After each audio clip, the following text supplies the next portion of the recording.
Shalom para pemirsa yang ada dimanapun Anda berada saat ini. Kita panjatkan puji Tuhan karena kuasa Allah begitu besar bagi saya dan saudara dan saudari yang ada dimanapun saat ini Anda berada. Puji Tuhan karena Tuhan selalu sangat baik bagi saya dan saudara di dalam kehidupan sampai hari ini. Dan tentunya kita harus mengatakan bahwa Allah begitu luar biasa. Saudara dan saudari, pada saat ini kita akan merenungkan sejenak beberapa kalimat-kalimat sumber inspirasi yang rohani dari firman Allah. Namun, sebelum kita melanjutkannya, ada satu kalimat yang positif mengatakan bahwa berdoa sesering mungkin karena doa mengubah segala-galanya. Saya mengundang kita satu di dalam doa. Ya Allah, Bapa kami yang ada di dalam kerajaan sorga, kiranya Bapa menyertai kami di tempat yang indah ini untuk membawakan kabar baik dari firman-Mu yang indah, yang suci, dapat mengubah karakter kehidupan kami untuk sesuai dengan kehendak Allah. Terima kasih Bapa, terpujilah nama-Mu. Dalam nama Yesus Kristus kami sudah berdoa. Amin. Apa yang menarik dengan satu judul ini? Dikatakan bahwa memuridkan anak-anak. Saudara dan saudari, di dalam kesempatan ini kita akan melihat kacamata Yesus, dasar pemikiran Yesus, konsep Yesus berhubungan dengan kata anak-anak. Saudara dan saudari, kalau kita lihat di dalam siklus kehidupan manusia, dimulai dari anak-anak. Yang kedua, memasuki kedewasaan. Dan yang terakhir adalah proses selanjutnya. Di dalam pelajaran hari ini, kita akan lihat bagaimana cara pandang Yesus terhadap anak-anak ini. Sehingga di dalam pelajaran-pelajaran yang akan datang, kita akan melihat pelajaran-pelajaran yang sangat bermanfaat bagi kehidupan kita sebagai orang tua yang memiliki anak-anak dan menjadi tugas dan tanggung jawab saya dan saudara. Di dalam buku Matius 21 ayat 16 dikatakan, lalu mereka berkata kepadanya, engkau dengar apa yang dikatakan anak-anak ini? Kata Yesus kepada mereka, aku dengar, belum pernahkah kamu baca, dari mulut anak-anak yang menyusu engkau telah menyediakan puji-pujian. Saudara dan saudari, yang menarik di sini adalah kata Yesus. Yesus sangat tertarik dengan kata anak-anak karena di dalam sifat kehidupan anak-anak ada berapa hal-hal yang positif. Tetapi mari kita lihat. Di dalam pendahuluan dikatakan bahwa penelitian Kristen sehubungan dengan anak-anak dan orang muda berbeda dengan banyak hal, namun secara lintas dan denominasi, satu hal kelihatannya konsisten. Mayoritas orang-orang Kristen berkomitmen untuk mengikuti Yesus adalah pada saat mereka relatif muda. Saudara dan saudari, di dalam kondisi kemudaan, di dalam kondisi anak-anak, bila mana doktrin pelajaran diberikan kepada mereka, maka sangat mudah mereka untuk mencicipi, menerima nasihat atau pelajaran yang diberikan kepada anak-anak. Sehingga pada saat dia dewasa, dia akan kuat. Baik di dalam menjadi generasi penerus bangsa, menjadi generasi penerus gereja, menjadi penatua-penatua, ataupun menjadi pemimpin-pemimpin rohani yang positif. Dibentuk dari pada saat dia masih muda. Karena nalarnya, cara menangkap apa yang diberikan kepada anak-anak ini akan membuahkan hasil yang positif. Dengan catatan bahwa bila mana kita memberi benih yang positif, maka anak itu akan menghasilkan pemikiran-pemikiran yang positif dan menghasilkan buah yang matang pada saat dia beranjak dewasa. Kita lihat dalam ilustrasi tumbuhan. Banyak tumbuhan atau pohon pada waktu dia masih muda bisa dibuat seenak mungkin, dibuat segampang mungkin. Tetapi pertanyaan, pada saat pohon itu sudah mulai tua, dapatkah kita melakukan sesuatu yang bisa berarah yang berbeda, berlatar belakang yang berbeda? Saudara dan saudari, dikatakan bahwa murid-murid Yesus mula-mula kelihatannya juga meremehkan nilai pelayanan anak-anak. Tetapi dikatakan Yesus menolak sikap ini dan memberikan ruangan kepada anak-anak, bahkan memberikan prioritaskan kepada mereka. Yesus melihat bahwa di dalam sifat kekanak-kanakan ini banyak hal yang dibentuk karena generasi akan berubah.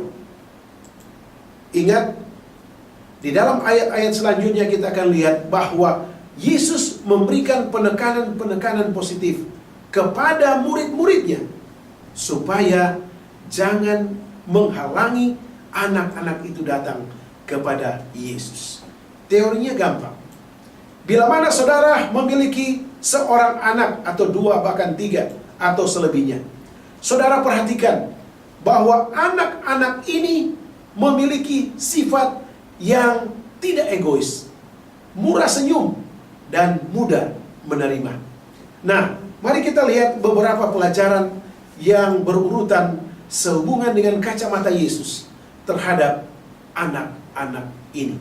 Itulah sebabnya dikatakan bahwa percontohan yang pertama yang Yesus berikan di dalam pelajaran pemuritan tentang anak-anak adalah keuntungan anak-anak Ibrani.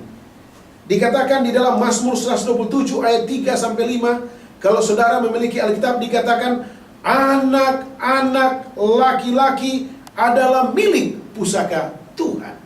Saudara, kita lihat banyak di dalam cerita-cerita Alkitab. Ada Yakub di sana, ada Esau di sana, ada Kain di sana, ada Habel di sana.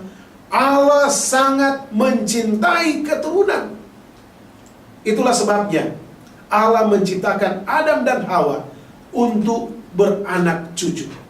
Artinya bahwa di dalam satu keluarga akan menghasilkan keturunan-keturunan yang positif bila mana mereka mengikuti apa? Kehendak Allah. Itulah sebabnya dikatakan di dalam kehidupan bangsa Israel, siklus generasi ke generasi berikutnya selalu dididik dengan Taurat, selalu diberikan nasihat dengan firman Allah, selalu berhadapan dengan kata Allah sebagai sumber inspirasi yang positif dan luar biasa. Allah sangat memperhatikan keturunan-keturunan yang diciptakan melalui janji Allah. Itulah sebabnya di dalam beberapa ayat dikatakan bahwa salah satunya Ulangan 6 ayat 6-7. Ayat ini mengatakan kepada bangsa Israel melalui beberapa nabi, dikatakan ajarlah berulang-ulang. Artinya bahwa ketika anak itu di bawah umur 12 tahun, kita selalu pada waktu pagi kita membacakan firman Allah kepada mereka. Berulang-ulang itu yang dilakukan oleh orang tua pada saat bangsa Israel dahulu kala. Namun ada berapa contoh juga yang salah kaprah, yang salah atau membalikan ajaran nasihat Allah kepada orang tua pada zaman Ibrani. Kalau kita lihat di dalam 2 Tawarik 33 ayat 6 dikatakan, Manasye mempersembahkan anak-anaknya kepada Baal. Saudara dan saudari, ada perbedaan di sini. Yang satu memiliki pandangan yang berbeda dengan apa yang Tuhan sudah perintahkan. Ajarlah berulang-ulang kepada anak-anakmu melalui firman ini.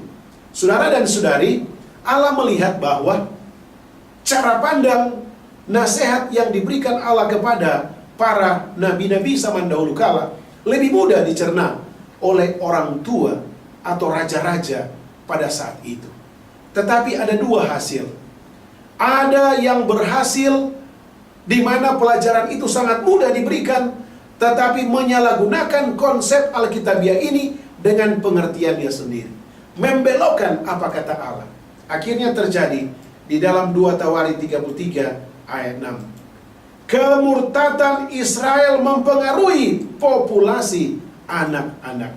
Pertanyaannya adalah, kalau diajarkan bagaimana menyembah Baal, menghormati Baal, mendefinisikan Baal itu, membedakan Allah dengan Baal itu adalah orang yang luar biasa, Baal itu dapat menumbuhkan tanaman, memberikan makanan, memberikan suplai kepada bangsa Israel. Maka inilah yang terjadi bagi anak-anak di dalam mengambil formula tersebut dan terjadi secara keturunan. Saudara dan saudari, inilah yang menjadi kata-kata kunci yang negatif bila mana kita memalingkan Allah. Kita ulangi lagi. Kristus memperluas posisi anak-anak yang sebenarnya sudah terangkat jika dibandingkan dengan budaya di sekitarnya. Anak-anak itu mudah terpancing, mudah memperoleh sesuatu, mudah menangkap sesuatu jika kita mengajarkan kepada mereka. Itulah sebabnya di dalam pendahuluan ini kita buat satu gambaran bahwa sebagian umat orang tua di bangsa Israel itu sudah salah mengaplikasikan bagaimana doktrin ajaran Allah yang sebenarnya. Itulah sebabnya di dalam pelajaran selanjutnya Yesus ingin mengubah dari pandangan yang salah menuju kepada pandangan Yesus, dan itulah yang menjadi pelajaran kerohanian bagi orang tua yang memiliki anak-anak. Mari kita lihat pelajaran yang pertama. Masa kanak-kanak Yesus. Saudara dan saudari, tentu kita bertanya, Yesus bukan langsung menjadi orang yang dewasa, tetapi proses dari bayi, proses sebelumnya, dan masuk kepada umur 12 ke bawah, Yesus pun merasakan sama seperti anak-anak normal. Pencobaan, masalah, dipukul teman, dan sebagainya. Dia mengakui bahwa dia memahami pencobaan di masa remaja, dia mengalami kelemahan dan ketidakamanan masa kanak-kanak. Yesus melewati semua tantangan yang pada zamannya dihadapi oleh semua anak-anak. Namun, ada satu perbedaan di sini. Dikatakan di dalam buku Lukas 2 ayat 40 sampai 52. Ada satu cerita yang menarik di sana. Ketika Yesus berumur 12 tahun, orang tuanya membawa dia ke Yerusalem. Saudara, kalau kita lihat sejenak bahwa capital city atau ibu kota dari Israel adalah Yerusalem. Di sana ada Ka'bah, dan banyak orang-orang tua yang membawa anak-anaknya ke Ka'bah untuk supaya meningkatkan kreativitas mereka melihat Ka'bah itu sebagai apa? Kehadiran Allah. Allah hadir di Ka'bah tersebut. Di dalam Ka'bah tersebut diajarkan doktrin-doktrin tentang kealahan. Doktrin-doktrin yang positif tentang Allah yang luar biasa. Namun mari kita melihat di dalam kutipan Alfa dan Omega jilid 5 halaman 67 dikatakan, bagi bangsa Yahudi tahun ke-12 ialah garis pemisah antara masa kanak-kanak dan masa muda. Setelah meningkat ke dalam usia ini, seorang anak muda Ibrani disebut anak hukum. dan juga anak Allah. Ia diberi kesempatan istimewa untuk mempelajari pelajaran agama dan diharapkan untuk mengikuti berbagai pesta dan upacara keagamaan. Sesuai dengan kebiasaan inilah Yesus pada masa mudanya mengadakan kunjungan Paskah ke Yerusalem. Saya balik lagi bahwa di dalam kita menghadiri, di dalam kita membawa anak-anak kita ke gereja, tujuan utama kita membawa anak-anak kita ke gereja adalah untuk mendidik anak-anak mereka, mendidik anak-anak saudara di dalam mempelajari kurikulum agama. Subjek-subjek agama. Tidak ada subjek ekonomi di sana, tidak ada subjek lain-lain di sana, tetapi full konsentrasi untuk mempelajari apa yang Allah katakan. Itulah sebabnya ajarlah anak itu berulang-ulang. Nah, yang menarik di sini adalah Yesus memperoleh kebijaksanaan. Saudara dan saudari, kata wisdom ini sangat luar biasa. Kalau orang sudah memiliki kata bijaksana ini, semua hal dia dapat pahami dan lakukan secara positif. Itulah sebabnya Allah menganugerahkan kasih karunia kepadanya melalui kebijaksanaan.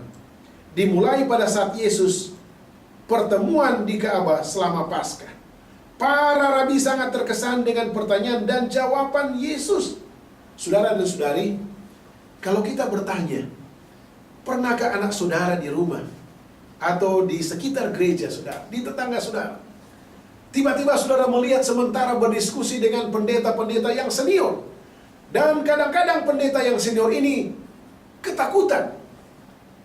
Iya, tidak tahu dapat berbicara apa lagi tentang Taurat atau firman Allah ini. Tidak pernah kita lihat, jarang saudara. Tetapi Allah memberikan kebijaksanaan kepada Yesus untuk dapat menerangkan kepada para tua-tua yang ada di Ka'bah tersebut, dan ujung-ujungnya mereka terkesan dengan Yesus dan perkataannya. Di dalam Alfa dan Omega jilid 5 halaman 60 dikatakan, Yesus tidak memperoleh pendidikan di sekolah, rumah sembahyang. Ibunya lah gurunya manusia yang pertama. Dari bibir ibunya dan surat gulungan nabi-nabi, ia mempelajari hal-hal semawi. Justru sabda yang difirmankannya sendiri untuk Bani Israel kini diajarkan kepadanya di pangkuan ibunya. Saudara dan saudari, pelajaran yang pertama bagi kita sebagai orang tua, ambillah firman Allah ini. Ambillah firman Allah ini dan bacakan kepada anak saudara. Bacakan berulang-ulang.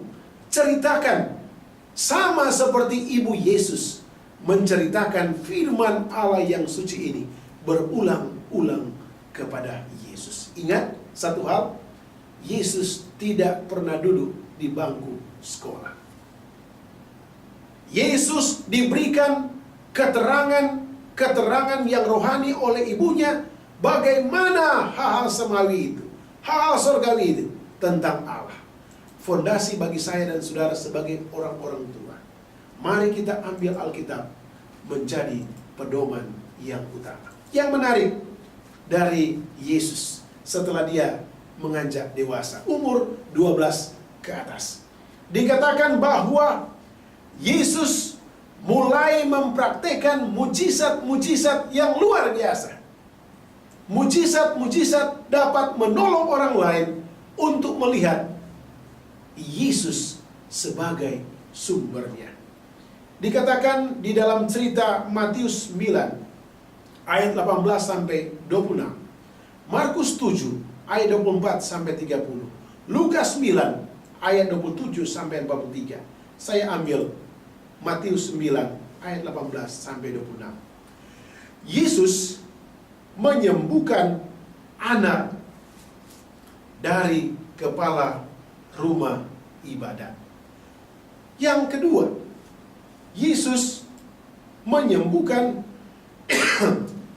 seorang perempuan sakit pendarahan. Di dalam pelajaran ini, Yesus selalu memanggil kedua anak atau seseorang yang disebut perempuan ini dengan kata anak. Mengapa orang tua tidak dihubungkan? Dia tidak pernah menolak seseorang. Kasihnya bukan hanya kepada orang tua, tetapi juga dengan sangat jelas bagi anak-anak. Saudara, dikatakan bila mana orang tua menghadapi anak-anaknya yang bermasalah, meninggal, dan sebagainya, kadang-kadang hati orang tua itu memberontak. Ada apa? Apa yang terjadi dengan saya dan keluarga saya? Tidak ada bahasa-bahasa positif yang bisa dia ucapkan pada saat dia menghadapi hal ini. Terbukti pada saat Yesus menghadapi anak dari kepala rumah ibadah. Kepala rumah ibadah percaya kepada Allah, tetapi masih memiliki apa? Pikiran yang tidak stabil. Yesus mengajarkan kepada kita bahwa apapun penderitaan, kita harus belajar untuk percaya kepada Tuhan. Poin yang kedua adalah percaya kepada Allah. Tidak ada bahasa yang lebih tinggi dari bahasa ini adalah percaya kepada Allah. Percaya kepada Yesus sebagai Tuhan dan Juru Selamat kita. Allah adalah kasih. Dan kebenaran itulah yang harus kita pegang, tidak peduli apapun yang terjadi. Saudara dan saudari, konsep yang berikut lebih menarik lagi dari apa yang Yesus ajarkan kepada saya dan saudara sebagai orang tua zaman saat ini. Dikatakan bahwa ada sebuah peringatan yang menakutkan. Apakah itu? Di dalam buku Matius 11 ayat 25, Matius 18 ayat 1 sampai 6, Matius 10 ayat 6 dikatakan bahwa pikirkan tentang bagaimana kerasnya peringatan Yesus di sana. Mengapa kita harus gemetar? Karenanya Yesus memberikan beberapa poin yang objektif, poin yang positif, yang bisa dicerna oleh orang tua, baik zaman Yesus ada maupun zaman kita. Yang pertama adalah kemurnian. Yang kedua adalah ketulusan. Yang ketiga adalah kerendahan hati. Yang keempat adalah ketergantungan dan kepolosan. Dan inilah yang mencakup kehidupan Kristen. Saudara dan saudari, tidak ada manusia yang sanggup melakukan hal ini. Itulah sebabnya Yesus mengambil kata-kata atau kalimat yang positif ini, karena kalimat ini ada di dalam anak-anak kecil. Ingat, pelajaran ini dapat menjadi renungan bagi saya dan saudara sebagai bapak-bapak, ibu-ibu zaman modern ini. Sulit untuk kita laksanakan, tetapi mari kita yakini bahwa itulah yang terbaik untuk kita lakukan. Saudara dan saudari, kiranya di dalam pengalaman-pengalaman Yesus, di dalam pekabaran-pekabaran Yesus tentang konsep Allah yang benar, diajarkan kepada anak-anak kita secara berulang-ulang. Dikatakan di dalam ayat yang terakhir, Matius 18 ayat yang ketiga, jika kamu tidak bertobat dan menjadi seperti anak kecil ini, kamu tidak akan masuk ke dalam kerajaan sorga.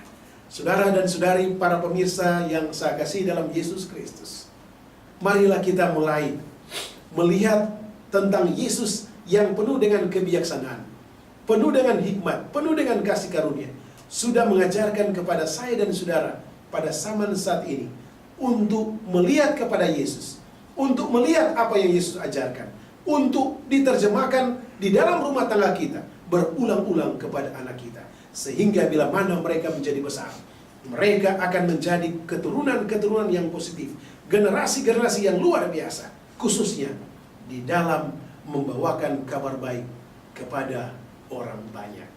Kiranya Tuhan memberkati kita. Mari kita satu di dalam doa. Ya Allah, Bapa kami yang ada di dalam kerajaan sorga, terima kasih karena Yesus sudah memberikan kepada kami saat ini kata-kata yang positif dari firman Allah, dan penjelasan nasihat dapat menjadi berkat bagi orang tua yang ada saat ini. Berkati bangsa dan negara kami ya Tuhan. Kiranya Tuhan menyertai negara yang tercinta ini. Terima kasih Bapa. Berkati para pemirsa yang sementara menonton akan siaran ini, dapat menguatkan iman mereka, membawa pelajaran dari Yesus kepada mereka, sehingga banyak anak-anak mereka akan menjadi anak-anak yang sukses di kemudian hari. Terima kasih Bapa. Dalam nama Yesus Kristus kami sudah berdoa. Haleluya. Amin.